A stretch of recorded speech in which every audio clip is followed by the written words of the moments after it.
Vamos a entrar de inmediato con el análisis. Para ello nos acompaña Adrián Ramírez, presidente de la Liga Mexicana por la Defensa de los Derechos Humanos. Nos acompaña de Ciudad de México. Adrián, buenas noches. Gracias por estar con nosotros. ¿Cómo está? Muy buenas noches, Tatiana. Buenas noches, amigos de Todo Sur. Estamos bien y aquí siguiendo estos sucesos y su interpretación. Y su análisis, que es tan importante en este momento. Dice uno de los sacerdotes que veíamos además en la pantalla, pero que ha tenido amplia repercusión, porque además lo dice desde el púlpito después del asesinato de los dos jesuitas y del guía turístico. Los abrazos del presidente no alcanzan para proteger de los balazos. Y la respuesta también, que sin duda es muy mediática, del presidente López Obrador, donde él dice, pero ¿qué es lo que quieren? ¿Resolver la violencia con más violencia? Conocer tu opinión acerca de esta situación que evidencia un choque entre un sector de la Iglesia Católica con el presidente de la Nación.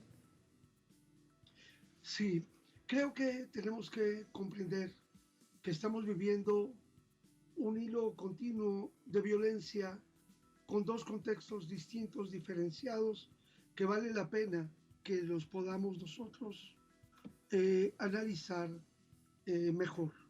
Aquí el punto central o fundamental que tenemos que mencionar es que en el periodo previo a este gobierno vivimos 40 años de un narcoestado policíaco militar que se fue generando a lo largo de todo el neoliberalismo. Cambió el marco jurídico, cambiaron el marco, las normas y también cambió el discurso mediático con ese síndrome de anestesia colectiva inducida en el que se promovía la violencia con la finalidad de hacer creer que el, el combatir a la delincuencia con abatir delincuentes en horas de oscuridad y el mejor delincuente es el delincuente muerto. Los derechos humanos son para los humanos, no para las ratas. Asusó un modelo muy violento que viene a generar el siguiente paso de este hilo de continuidad de la violencia. Eh, Antes veíamos, por ejemplo, que entraban policías a detener a delincuentes cuando estos se encontraban en la iglesia haciendo unos 15 años, una boda.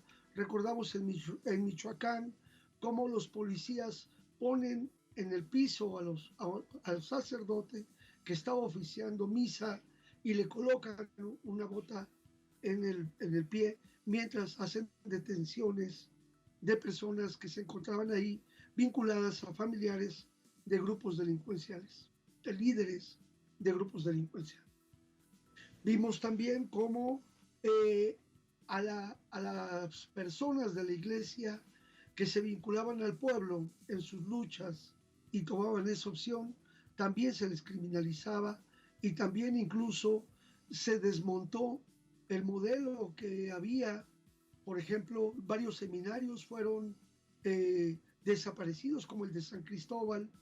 A don Samuel incluso le quisieron poner un coadjutor que fue don Saúl Vera López, que después se continuó con la lucha y ahora sigue en Coahuila luchando con esta opción por los pobres. Pero también hay que tomar en cuenta que hay un contexto y que cuando nosotros nos encontramos desarmados ante personas que se encuentran bajo los efectos de drogas y que tienen poder y que actúan impunemente, creo que plantear que el solo halo protector de ser un defensor, de ser una persona querida en el pueblo, no basta ante esa situación. Por ejemplo, nosotros cuando íbamos a manifestaciones violentas, de la misma manera intentaban arremeter contra nosotros. Si nosotros decíamos, oye, momento, no puedes actuar, somos defensores de derechos humanos, y se actuaba en contra. ¿Por qué? Porque no tenemos cómo defender.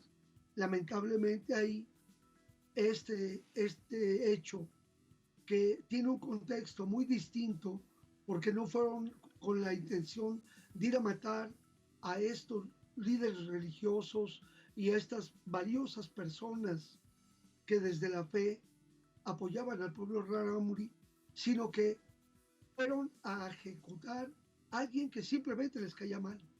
Y eso que pasa con ellos pasa en cualquier momento, en un bar, en una escuela, en una calle donde de repente ellos avanzan corriendo veloces en sus autos y alguien por descuido o por lo que sea se les opone en el camino y les enfrenta, ellos bajan, sacan sus armas, les descargan la pistola y los matan. Por eso, eh, si la iglesia precona el hecho de ponerle otra mejilla, no podemos ponerle otra mejilla. Tenemos que cuidar de que no somos mártires y precisamente en la defensa de los derechos humanos tenemos que entender hasta dónde nuestra capacidad para enfrentar una situación de grupos violentos sin armas, pues no lo podríamos hacer. Ahí recordemos el asesinato de Giri Yacola, de Betty Cariño, cuando iban a hacer una misión allá en Oaxaca, en la zona Triqui, donde había un grupo paramilitar, el Uvisor, y ellos desarmados acuden al lugar a dar protección a este grupo de personas y ese grupo vinculado al priismo los ejecuta. Es decir, hoy vivimos otro momento, la violencia es bastante grande, pero la política del Estado viene cambiando. Y estamos viviendo dos fases del nuevo gobierno. La primera fue tratar de crear una policía alterna que empezara a tener un cambio, pero, por ejemplo, ¿de dónde van a salir los nuevos militares si un general lleva 20, 30 años formarse, si un capitán, un coronel o los elementos de la Guardia Nacional apenas están en el proceso de formación? El primer año y casi el segundo año ha sido el crear los instrumentos, las policías. La Guardia Nacional acaba de cumplir 2 años de su instalación y apenas empieza a ver. Lo que nosotros vimos es, en esa primera fase, vimos que la Guardia Nacional, el Ejército, eludía el enfrentamiento y veíamos incluso cómo los grupos delincuenciales que tenían influencia en la comunidad asusaban a la población para enfrentarlos con el ejército. Y la prudencia del ejército prefirieron que los retuvieran, incluso que estoicamente aguantaran una situación para evitar un derramamiento de sangre. Y ahora, en esta segunda fase, las fuerzas están enfrentándose y ya empieza a haber enfrentamientos, lamentablemente, donde hay muertos de los grupos delincuenciales, pero también hay bajas en las Fuerzas Armadas. El problema es la gran ganancia que tiene el lobby de las armas y de la venta de equipos y el poder que la corrupción les permite generar un modelo de ganancia extrema donde nosotros como sociedad y como nación ponemos los muertos y ellos Claro. hacen Y el gran grandes desafío, negocios. te he escuchado atentamente a esta explicación que nos has dado, porque además da cuenta de la historia reciente del país, de la que el presidente López Obrador hace de manera permanente referencia para que se comprenda qué es lo que sucede sobre un asunto de violencia estructural. Pero además de esto, quiero preguntarte si esta expresión y esta postura de rechazo y de crítica de un sector de la Iglesia Católica repercute también a nivel nacional en el contexto general de lo que es la Iglesia en su relación con el Ejecutivo, porque la verdad es que de nada sirve este tipo de discrepancias, además públicas, cuando lo que se necesita es luchar precisamente para encontrar mecanismos y acabar con la violencia. Y te lo pregunto sobre todo por lo que el presidente le dice, vamos a dejar la hipocresía. Si habían amenazas, ¿por qué no lo habían dicho con anterioridad? Pero él también en otro momento recuerda que hubo grupos de la Iglesia Católica vinculados con el ejercicio político de los conservadores.